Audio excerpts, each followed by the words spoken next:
Видели такое когда-нибудь в комментариях? Знакомо? Да, это они, тролли, или как их часто называют в России, кремлеботы. Надо сказать, что когда мы говорим боты, у людей частенько путаются понятия. Вот эти существа из комментариев, они боты, а то, что в Телеграме называется ботами, это что-то другое. А когда в Ютубе накручивают дизлайки, это тоже боты. Во всем этом действительно можно запутаться, но сейчас мы поговорим о тех, кто под фейковыми аккаунтами репостит, ретвитит, лайкает и наполняет комментарии потоками негатива и апатии. Я уверен, что комментарии в стиле «вы все врете» будут даже под этим роликом, особенно если мы скажем слово «Пригожин». А мы его скажем, потому что без него рассказ о ботах не будет полным. Пригожинская фабрика троллей – это, безусловно, самый известный наш зарубежный продукт. Гордость российского экспорта, если можно так сказать. Исследователи уже доказали, что боты с Пригожинской фабрики троллей во время американских выборов писали тысячи комментариев в соцсетях, чтобы демотивировать избирателей и сформировать у них ощущение того, что правды нет нигде, а вся политика – какое-то грязное дело. Вы считаете себя троллем с точки зрения того, что делает отдел, или нет? И если нет, то почему? Конечно же нет. Мы просто доносим позицию с другой стороны.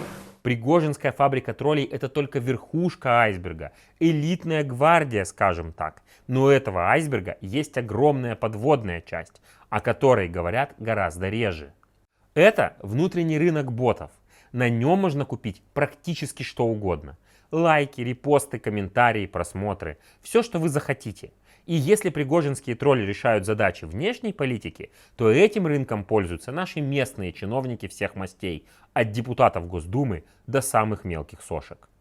Несмотря на то, что боты в общем ведут себя предсказуемо, распознать их бывает непросто.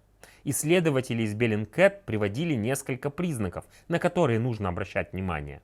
Например, можно посмотреть на дату создания аккаунта, его друзей или даже проверить фото профиля, чтобы убедиться, что оно не украдено у кого-то еще.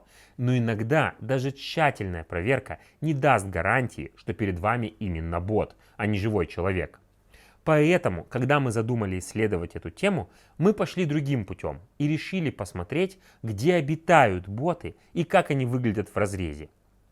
Мы провели эксперимент и попробовали выяснить, где продаются боты, сложно ли их купить и сколько вообще стоит раскрутить аккаунт в соцсетях. Мы разделили наше исследование на две части. В первой мы отслеживали изменения цен на ботов, ведь если есть рынок, значит он должен подчиняться стандартным законам, например, реагировать на спрос и предложение. Для мониторинга цен мы отобрали несколько бирж, на которых продают ботов. И поверьте, это было совсем несложно. Нам не понадобились ни Darknet, ни какие-то анонимные телеграм-каналы. Все очень легко, доступно, и потому мы выбрали те биржи, где была указана стоимость, и начали раз в неделю фиксировать цены. Мы заметили кое-какие колебания и попытались предположить, с чем они связаны. Например, в какой-то момент YouTube начал массово вычищать фейковые аккаунты, и ботоводам стало сложнее удовлетворять спрос, и тогда цены на биржах выросли. Но самое интересное – вторая часть исследования, в которой мы провели полевой эксперимент. Смоделировали 4 реальных кейса.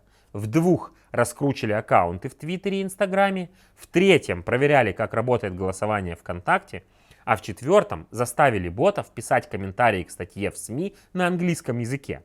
Сейчас расскажу подробнее. В Твиттере и Инстаграме мы поставили задачу набрать 1000 подписчиков, а потом заставить ботов поретвитить и полайкать конкретные посты. Экспериментировать решили на фотографиях телефонных будок. Смотрите, какие красивые. И оказалось, что все совсем просто. Достаточно внести деньги на биржу, оставить задание, немного подождать, и вот вы уже 1000. На то, чтобы набрать подписчиков с нуля, у нас ушло где-то около суток и менее 500 рублей на каждый аккаунт. Тоже и с репостами. У нас были телефонные будки, но это не имеет никакого значения для ботов. С таким же усердием они готовы репостить что угодно. Например, твиты Дмитрия Рогозина или депутата Зайчутки Леонида Слуцкого. Но ВКонтакте получилось еще быстрее. Принцип тот же. Внести денег, подождать 15 минут и готово 5000 подписчиков у паблика, в котором опубликованы только фотографии телефонных будок. Надо пригнать ботов, чтобы проголосовали в вопросе за лучшую будку? Да пожалуйста, с вас 390 рублей. Сложнее всего было с комментариями на английском языке. Мы выбрали статью, в которой обсуждалось, нужно ли открыть полицейскую радиочастоту в Калифорнии. Я понимаю, что для России это звучит немного как проблемы первого мира, но в США это действительно важный и спорный вопрос. Ботов мы попросили оставлять комментарии, что они не согласны с решением властей зашифровать полицейские частоты. Задание мы написали на русском и поставили несколько условий. Чтобы зайти на сайт, нужен был валидный имейл. Еще надо было придумать нормально звучащее американское имя.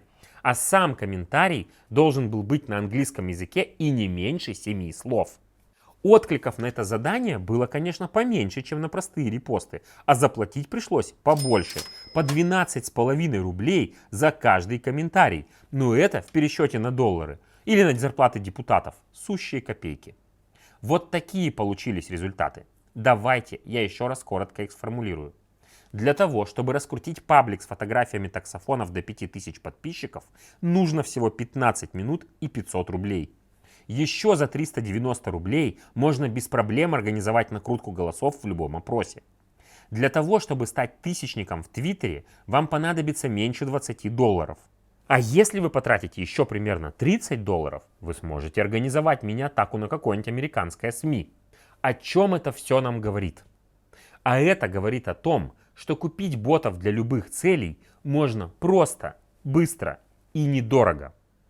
При этом боты на самом деле крайне эффективны. Вспомните, как вы себя чувствуете, когда заходите на сайт и видите десятки однотипных бессмысленных комментариев о том, что все бесполезно, ничего не изменится, ну и ничего вы этим не добьетесь. Конечно, у вас опускаются руки, и хочется закрыть этот сайт и действительно больше ничего не делать. Но именно этого они и добиваются. Они хотят вас демотивировать и привести к мысли, что политика грязь, что не надо никуда лезть и вообще все тлен.